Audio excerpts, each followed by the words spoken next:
শেখ হাসিনার বিরুদ্ধে যে মৃত্যুদণ্ডাদেশ, এটি কি স্থগিত হতে পারে? বা শেখ হাসিনা ডিসেম্বর মাসে দেশে আসলে তিনি কি জামিন পেতে পারেন? এই নিয়ে নতুন করে একটা আলোচনার জন্ম দিয়েছে সোশ্যাল মিডিয়ায় এবং রাজনৈতিক অঙ্গনের সর্বত্র। আর এই আলোচনাটা জন্ম দিয়েছে ডক্টর ইউনূসের সময়ে কিছু কর্মকাণ্ডের কারণে। দর্শক শ্রোতা, আজকে এই বিষয় নিয়ে কিছু কথা বলতে চাই।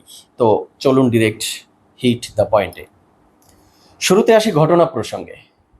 আন্তর্জাতিক বার্তা সংস্থা রয়টার্সকে শেখ হাসিনা যে সাক্ষাৎকারটি দিয়েছেন, কম বেশি আমরা সবাই জানি, বা সেই বিষয়ে এর পূর্বে আমি আলোচনাও করেছি আপনাদের সাথে। সেখানে Sheikh Hasina on kind of ঘোষণাই দিয়ে ফেলেছেন যে স্বদল বলে দলের সিনিয়র নেতাকর্মীদেরকে নিয়ে তিনি ডিসেম্বরে দেশে আসতেছেন, আদালতের কাছে আত্মসমর্পণ করবেন।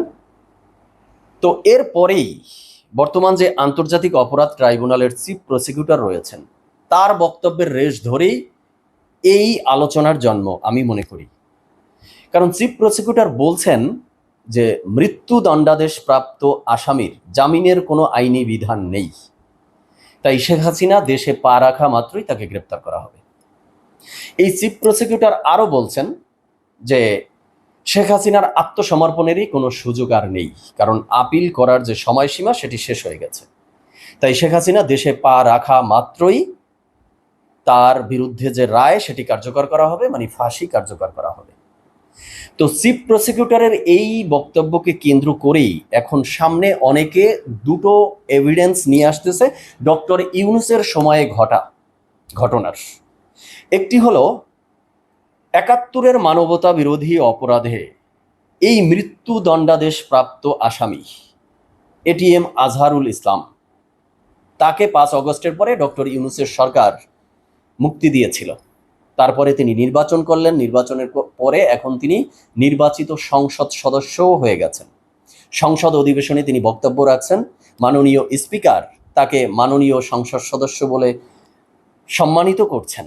অথচ তিনি কিন্তু ৭১-এর মানবতা বিরোধী অপরাধে সাক্ষী প্রমাণের ভিত্তিতে প্রমাণিত একজন মৃত্যুদণ্ডপ্রাপ্ত আসামি।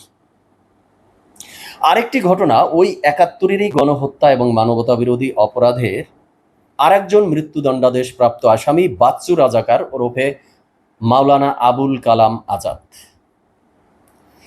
তার বিচারটি হয়েছিল অ্যাবসেন্সিয়ায়, তার অনুপস্থিতিতে সাক্ষ্য প্রমাণের ভিত্তিতে। তখন তিনি পলাতক ছিলেন।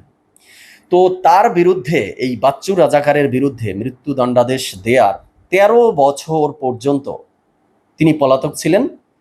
পেপার পত্রিকা পড়ে দেখলাম তিনি পাকিস্তানে পলাতক ছিলেন। তো পাকিস্তানে থাকুক, আফগানিস্তানে থাকুক, আর যেথাই থাকুক না কেন, ৫ অগস্টের পরে তিনি দেশে ফিরে আত্মসমর্পণ করেছেন বা আপিল করেছেন।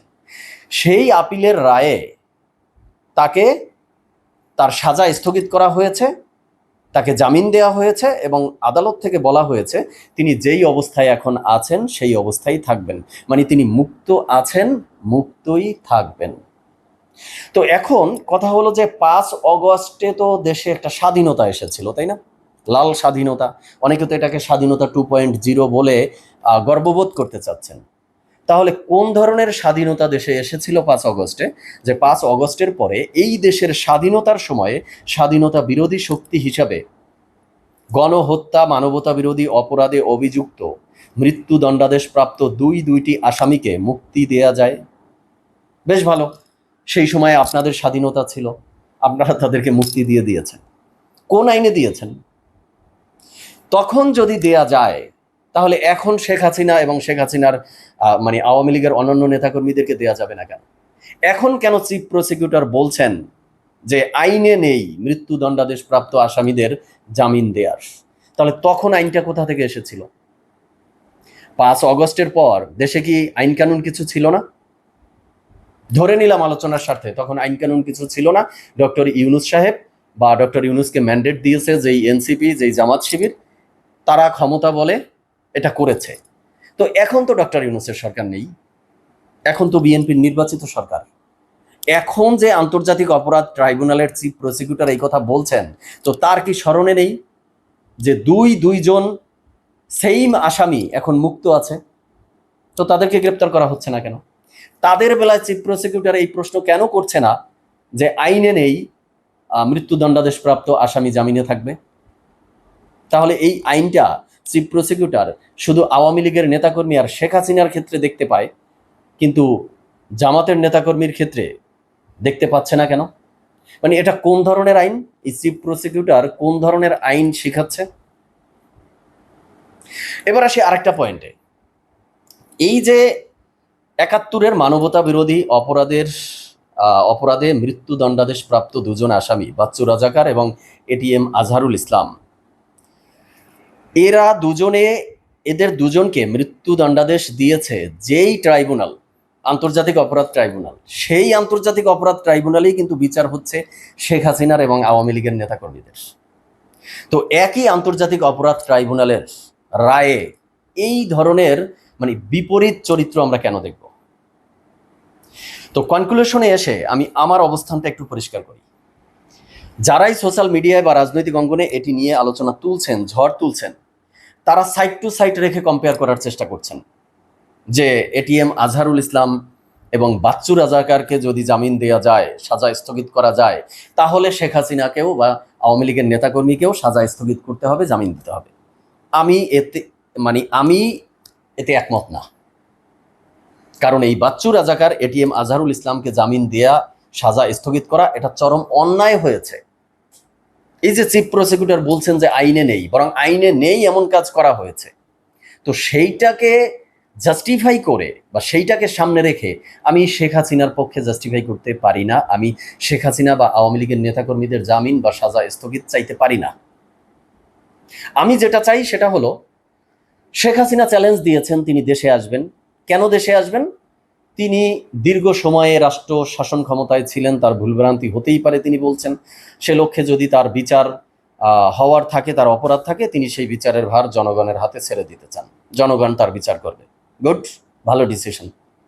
আমিও সেটা চাই। তাকে জামিন দেয়া হোক, তার সাজা স্থগিত করা হোক, আমি এটি চাই না। সে দেশে আসুক, আত্মসমর্পণ করুক, আপিল করুক, দেন আদালতে। এবং শেখ হাসিনা বলেছেন যে বিচারের নামে প্রহসন চলছে এই আন্তর্জাতিক অপরাধ ট্রাইব্যুনালে, সেটা শেখ হাসিনা এসে শেখ হাসিনার আইনজীবী দ্বারা প্রমাণ করুক, আমি সেটা চাই। কিন্তু শেখ হাসিনার বিচার চলবে, আওয়ামী লীগের নেতাকর্মীদের বিচার চলবে এই আন্তর্জাতিক অপরাধ ট্রাইব্যুনালে, অথচ সেই আন্তর্জাতিক অপরাধ ট্রাইব্যুনালের পূর্ববর্তী মৃত্যুদণ্ডাদেশপ্রাপ্ত আসামিরা মুক্ত থাকবে, একজন সংসদে থাকবে, সংসদ সদস্য, মাননীয় সংসদ সদস্য বলে তাকে সম্মানিত করা হবে। মানে এটা তো হতে পারে না। আমি যেটা চাই সেটা হলো শেখ হাসিনা, আওয়ামী লীগের নেতাকর্মীরা ডিসেম্বরে দেশে আসলে, তারা আত্মসমর্পণ করলে তাদের বিচারের মতো চলুক। একই সাথে এই যে দুজন মৃত্যুদণ্ডপ্রাপ্ত আসামিদেরকে মুক্তি দেওয়া হয়েছে, তাদেরকেও নতুন করে গ্রেপ্তার করা হোক, তাদেরকেও আটক করা হোক। তারপরে এই একই আন্তর্জাতিক অপরাধ ট্রাইব্যুনাল বিচার একইভাবে কন্টিনিউ রাখুক। আমার চাওয়া হলো এটি। আর শেষের দিকে আরেকটা কথা ভুলে গেছিলাম, বলে যাই। এই যে আন্তর্জাতিক অপরাধ ট্রাইব্যুনালের চিফ প্রসিকিউটর বললেন যে আপিল করার আর সুযোগ নেই বা শেখ হাসিনার আত্মসমর্পণের সুযোগ নেই। আচ্ছা, আইনে যে কন্ডোনেশন অফ ডিলে নামে একটা বিষয় রয়েছে, যে আপিল করার ক্ষেত্রে তামাদি সময় বর্ধিতকরণ, সেটা কি চিফ প্রসিকিউটর সাহেব ভুলে গেছেন?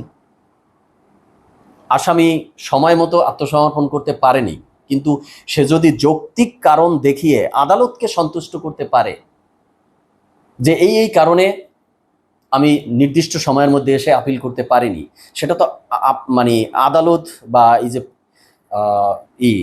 ট্রাইব্যুনাল তারা ডিসিশন নেবে যে তার কন্ডোনেশন অফ ডিলে অ্যাকসেপ্ট হবে কি হবে না।